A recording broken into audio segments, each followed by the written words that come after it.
So let me know if you can see my screen. Okay, yes. Okay, good. So Prince, we're good, right?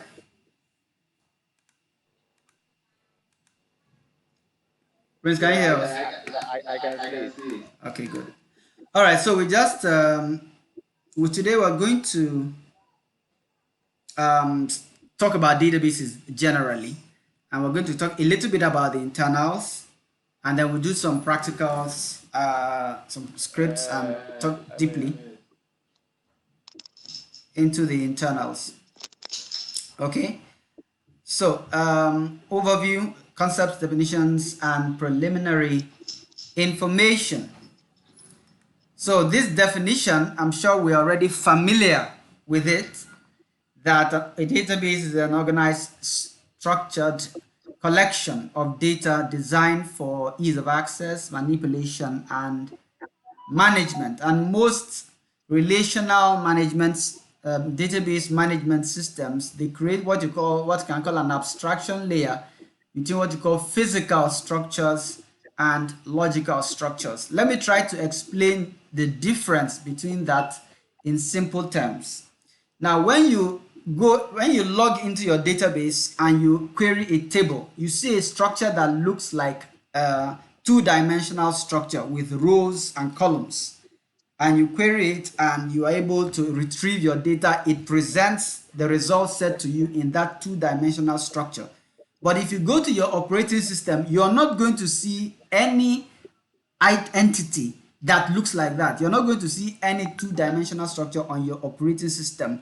What has happened is that your database system has extracted that data from however it is stored on the operating system as in quote flat files, and is presenting it to you as a logical structure, which is called the table. The same thing with your indexes and so on and so forth. Now, when the data is stored on your operating system, in essence, when you look at it, when you go to see where your data is stored on the operating system, what you're seeing is a physical structure. You see a data file. And inside that data file, there's a breakdown to other physical structures. Now, logical versus physical. On the database system, you will see file groups in SQL Server. In Oracle, they are called table spaces. You see tables, you see indexes, and so on and so forth. On the physical side, on the operating system, when you go to where your data is actually stored on the operating system, first of all, the first thing visible to you is your database files. You can use queries to begin to dig deeper into the structure of that database file to see other physical structures such as extents and pages and so on and so forth. The smallest unit of abstraction that is available in SQL Server is called the page, and it's 8 KB in size. I think we'll get to that as well.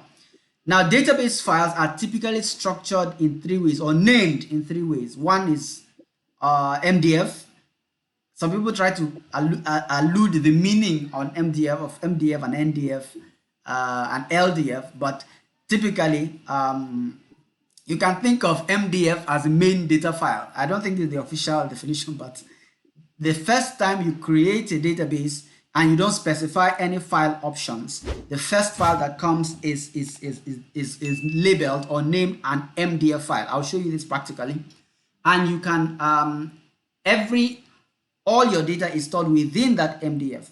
The other file that you see is the LDF, logical, or not logical, a log data file, if you wish to call it that way, log data file, where your transaction log, basically the transaction log file for that database.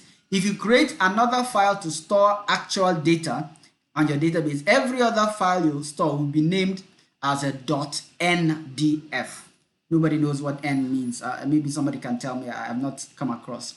So basically, these are how your data files are, or your data files are named in SQL. I'll show you this practically, and you will see the details as well. Now, we talked about pages being the smallest unit of storage in SQL Server, and they are 8 KB in size. In Oracle, you will see what you call blocks. A block is also the smallest unit in is the same thing actually, but it is called pages in SQL. It is called the block in Oracle. And you notice if you have any exposure to storage terms, they also use the term block, and it's 8 KB in size, 8 kilobytes in size. That's the smallest unit. So when you write a row will typically sit, a row of a table will typically sit inside one page of storage in SQL Server. When that row is so big or so long that it exceeds 8 KB, it will now roll over and fit in another page. It will have to split itself and sit on another page in SQL and go on. So that's when you have what you call row overflow data, where your data is too big to sit inside 8 KB. It had to split itself along the line of several pages. It has its own performance issues that it comes with, because then SQL Server has to now navigate several pages to retrieve your data. An extent is another logical expression which refers to a group of 8 contiguous pages. So when you line up 8 SQL Server pages side by side, you form what you call an extent. There are two kinds of extents: uniform extents, which store pages for just one object. That is, if I create a table inside SQL and all the rows, all the data in that table is piled up along a series of pages, we call and that number of pages amounts up to 8 pages, we call that a uniform extent. All the data in those pages are from one single table. It's a uniform extent. If they are from different tables, if different tables have put some of their data in that extent, what is happening is that you have what you call a mixed extent. All right, we'll try to see some of these things pictorially later. Then other concepts that you want to think about or know about are allocation maps. In SQL Server, for each block of storage, so to speak, for each page, for each page within a certain number of pages, you need certain, you can think about them as metadata.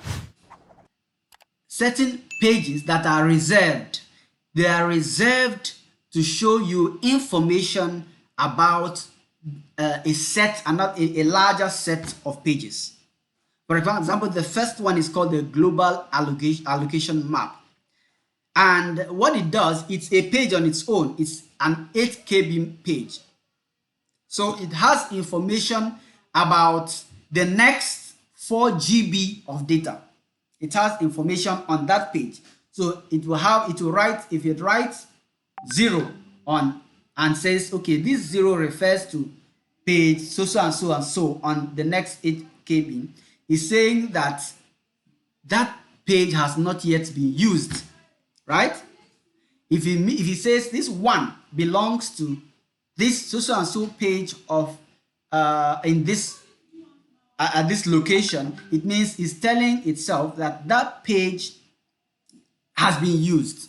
So when you write data in SQL Server, now SQL Server uses that information in the global allocation map to determine where to put your next set of data.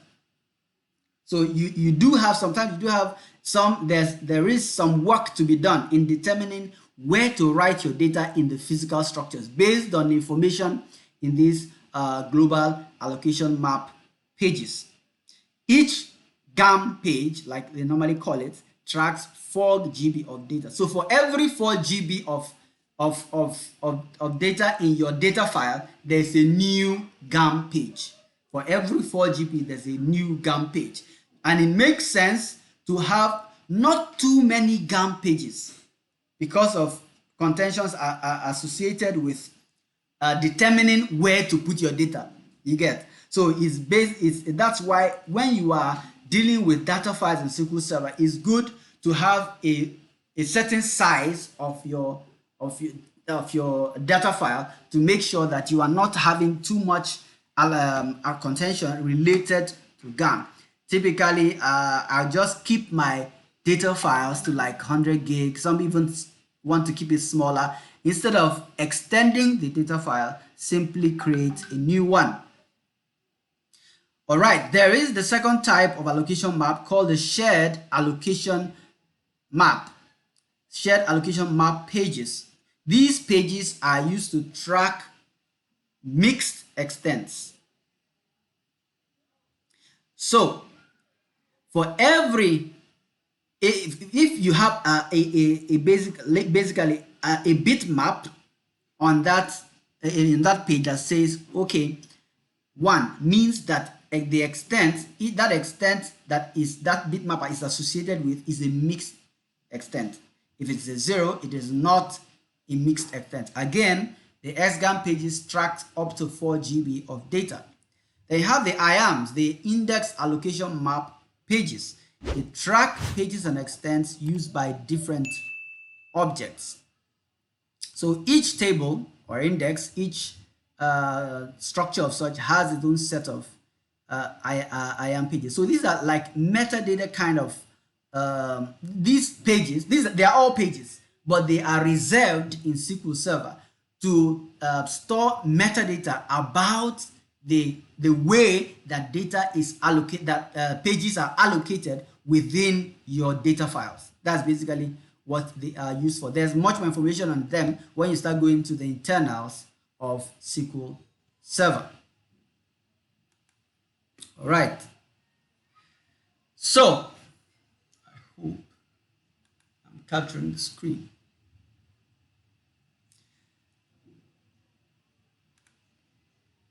All right. So basically, there are also 2 extra types of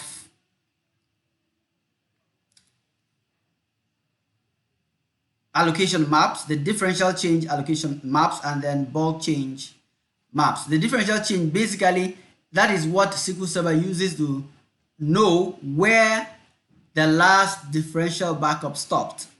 That way, it's able to, when you do a differential backup, it's able to know where to start from, because what a backup is doing is basically keeping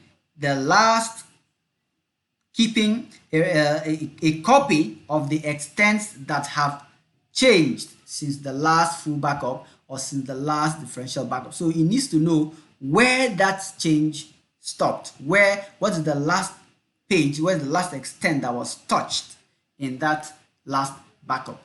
Bulk change map, the same thing with when you're doing bulk log recovery model. In the bulk log recovery model, SQL needs to know where you stopped, where the logging stopped. You get to be able to know, okay, I've backed up this extent and I need to continue from here. All right.